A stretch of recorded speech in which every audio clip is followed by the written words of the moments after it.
Here are 9 ways to reduce cognitive load. Number 1, offloading. Offloading is helping to present material through narration. Now, this research is particularly with regards to multimedia, but there are some things teachers can take away to translate into their slides or their worksheets that they distribute to their students. Think about the last video that you watched. There might be background music. By removing the music, you are offloading unnecessary cognitive load. Tip number 2, segmenting. Segmenting allows time to break material into smaller chunks. What teachers should do is think about their lesson length and how they'll divide the length of time into chunks. What teachers should do is consider 2 things. 1, their approach to a lesson length. If you have a 60-minute lesson, for example, how will you divide that lesson? And 2, if you're presenting information, how will you break the information down into smaller bite-sized chunks? Tip number 3, pre-training. Pre-training is a little bit like homework, where you provide the material in advance, whether it's a cue or prior instruction about the components that are to come ahead. For example, read this paragraph before next lesson. Tip number 4, weeding. Now, we're not talking about gardening here. We're talking about being concise as possible. See how you can make your instruction or the resources you provide to your students as concise and coherent as possible. Get rid of the faff.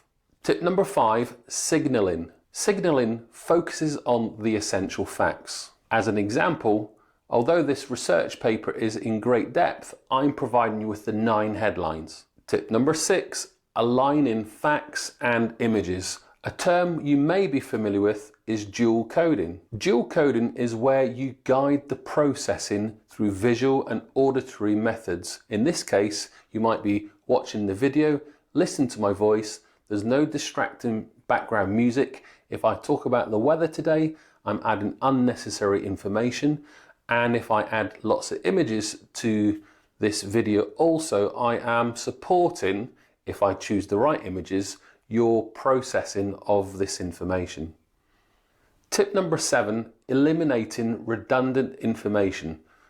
Not to be confused with weeding. Weeding, remember, is being concise and coherent. Redundancy is removing duplicated information, or for example, me talking about the weather in relation to an abstract comment I made in the lesson. Tip number 8, synchronization.